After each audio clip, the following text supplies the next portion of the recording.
Hey everybody, I normally do plant videos, but I want to talk about the rackets that I currently have. I've been trying to get back into tennis. Um, I was a first seed in singles and doubles in high school, but I hadn't really played since I was like probably around 24, 25.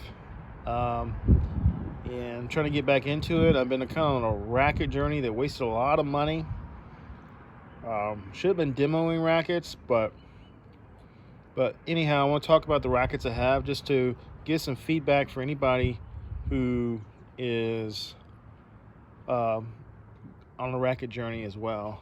Sorry about the the background. It looks pretty bad. Tree fell on my fence, and it was over there. We got it cut down, and the yard got tore up. So we're having someone come tidy up the yard, and we're having someone to come and replace the fence. But it looks kind of junky right now.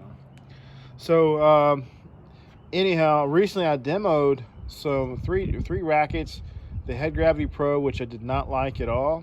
I think I could like the Head Gravity Tour. That's possible, but I didn't go after that one.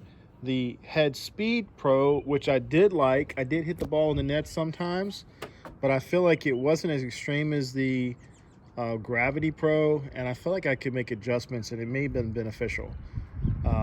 If I did a two-hand backhand, that might have been the racket that I would have been wanting to move towards, because I just feel like I'm trying to hit more flat, and that's kind of the racket journey I've been going on here. Because my wife, she likes when I hit hard, but struggles when I hit lots of topspin.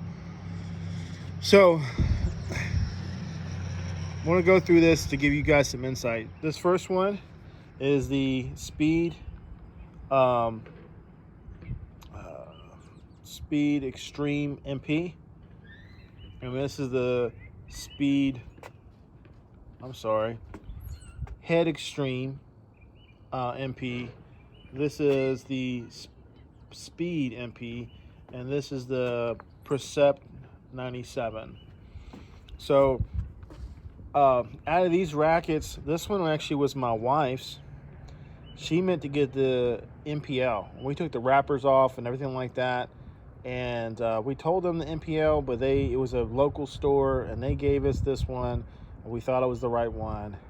So we couldn't return it. They wouldn't take it back, unfortunately. So we were gonna try to sell it, but then I was like, let me try to use it. The grip was way too small. It's like the 4 1/8. So I tried to put like the thickest overgrip I could find online, and then I added not overgrip, but a grip, and then I added 2 overgrips to try to thicken it up a little bit. And to me, it's playable. It's kind of makes it whippy in your hand. So it's fine. But I will say this is the hardest hitting racket of the group, and it definitely has the most spin of the group. I feel like when I added the heavier and thicker grip, and then the 2 overgrips, I feel like it made the racket heavier. It made it to 330. I don't know what the swing weight is, but it made it a little bit less whippy. But it will pack a punch. The problem with this one is, like I'm saying, I'm trying to be able to be more versatile on my hitting and not just hit topspin. And this is difficult to hit flat.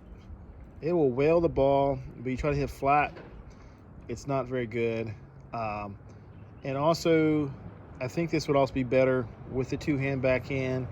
I'm transitioned to a 1-hand because I'm older. I'm not quite as flexible, and that's just the way I need to go right now. So this is a good racket. If you're into a spinny game and you're not worried about trying to hit real flat for the wife, and that's just spin, this is a good racket. This is not a bad racket. This is actually a very good racket, very powerful racket. It's just not, to me, as versatile. Maybe the Extreme Pro would be more versatile, but as of right now, I feel like this is just a spin monster. It's very powerful, I think the stiffness is like 66. Pretty thick beam. Um, just pretty open string pattern. Everything just, you know, excuse me, just screams power. Um, but I'm trying to be versatile, and it's just not my game anymore. I put this on Facebook Marketplace for 120 bucks. Um, no takers. I just not in an area that likes to play tennis. So if I was in a city, I'd probably got it sold by now for sure. But it's a very pretty racket. It's a lot prettier in person than online. This is also a very pretty racket, and it's the Headspeed MP. Like I said, I demoed the Headspeed Pro, which I like better.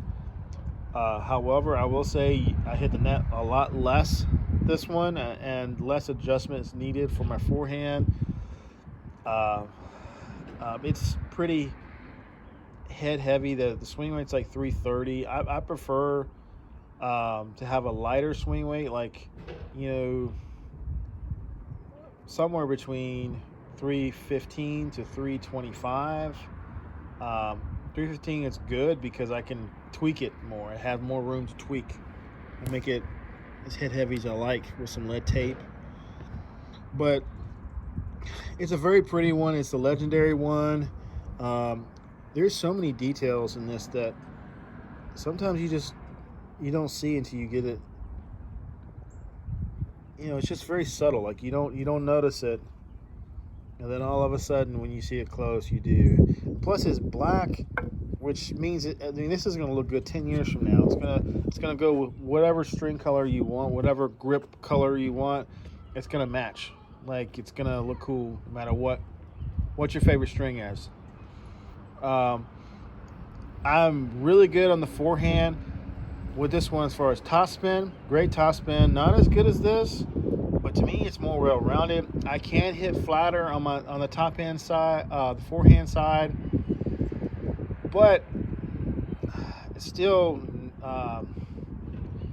100 square inch head, and I'm just finding that I like a little bit smaller racket head size for a one-hand backhand.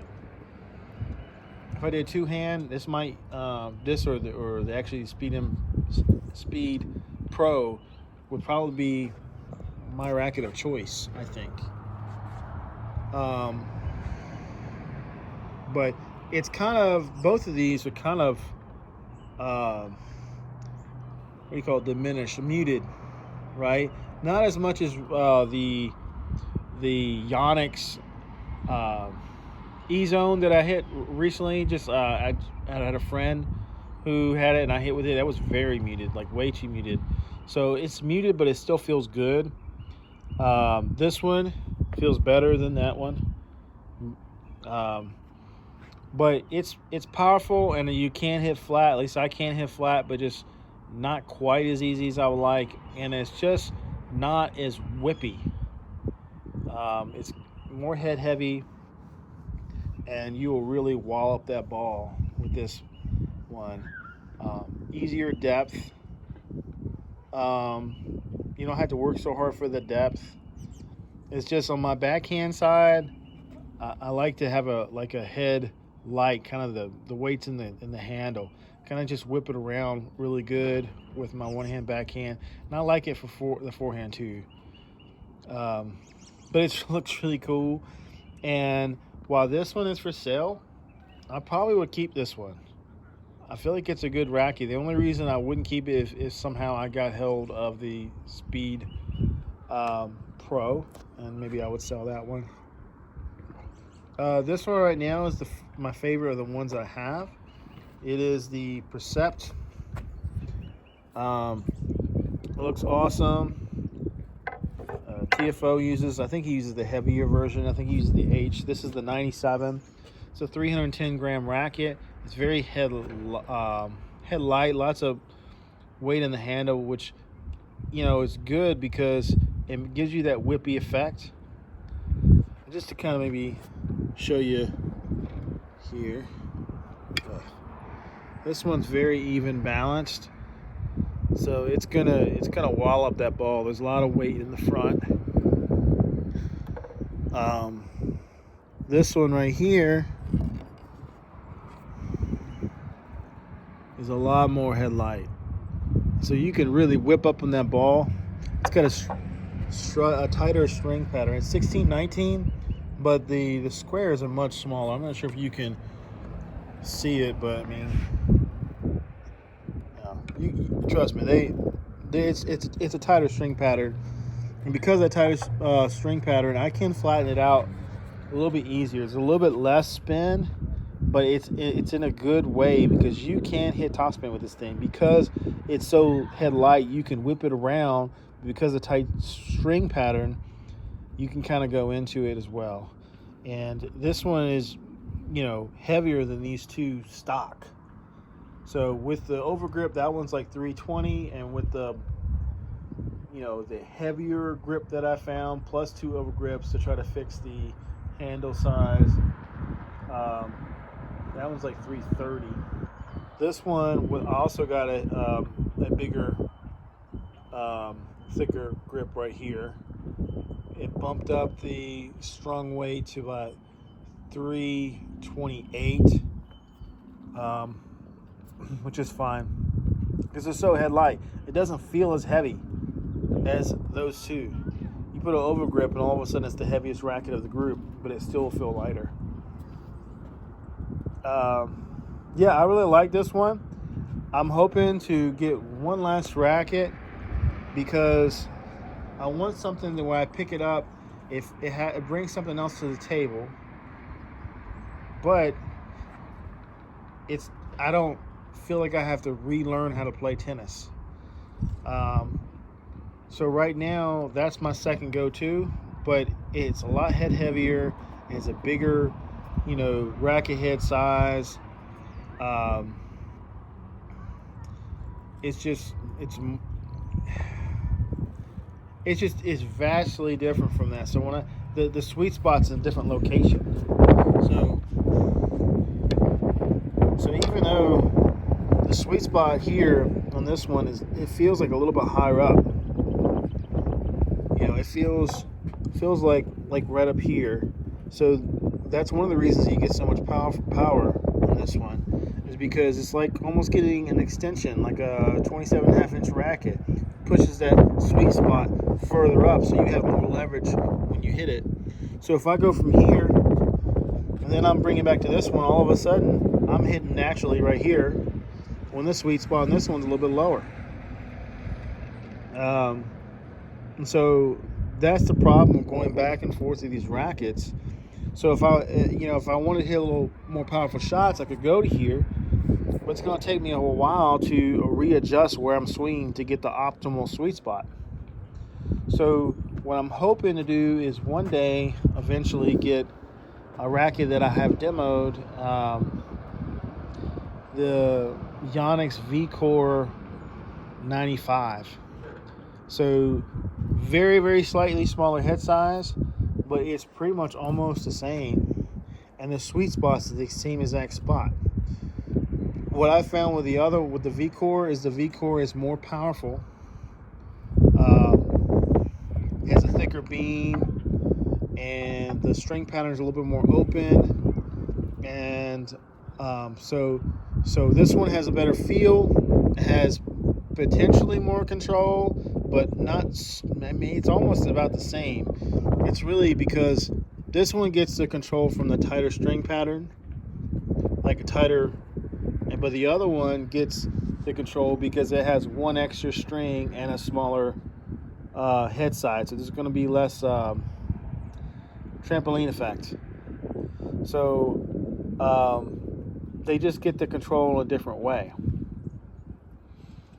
But the other one has more power and more spin, but not quite as good feel. Still good feel, but not quite as good as feel as this one. So I feel like I'll be able to put this racket down and pick up the Vcore 95 and find the sweet spot perfectly without even moving. And so if I was like, hey man, I want to hit a little bit more spin, go to the Vcore. If I want to have a little more feel, go to this one. So that's why I want to go with the Vcore as a racket.